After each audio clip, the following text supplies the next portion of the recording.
Début avril, le prince Philippe décédait à l'âge de 99 ans au château de Windsor.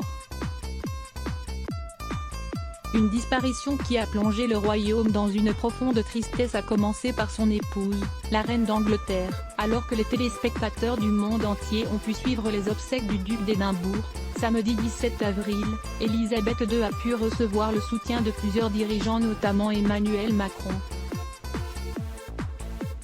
Le président de la République avait salué, dans un premier temps, la carrière du prince Philippe, qui a vécu une vie exemplaire définie par la bravoure, le sens du devoir et l'engagement envers les jeunes.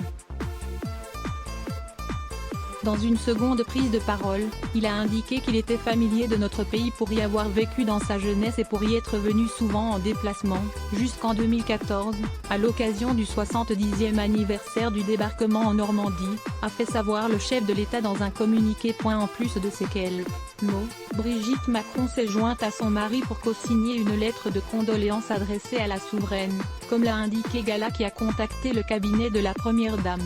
À noter que c'est la première fois que le couple présidentiel a effectué une telle démarche dans ces circonstances, ont ajouté nos confrères.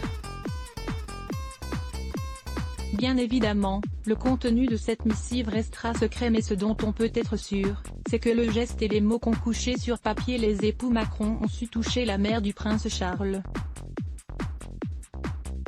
Depuis son arrivée à l'Élysée, en mai 2017, cette dernière n'a pas eu la chance de rencontrer la reine. La dernière première dame à l'avoir vue était Carla Bruni. L'ancienne professeure n'était pas du déplacement à Londres lors de la célébration des 70 ans de l'OTAN au palais de Buckingham en décembre 2019. À voir également, scandale annoncé aux obsèques du prince Philippe, Elisabeth II choisit la punition collective pour la famille royale. La rédaction à lire aussi laisse bloc ADS. Why?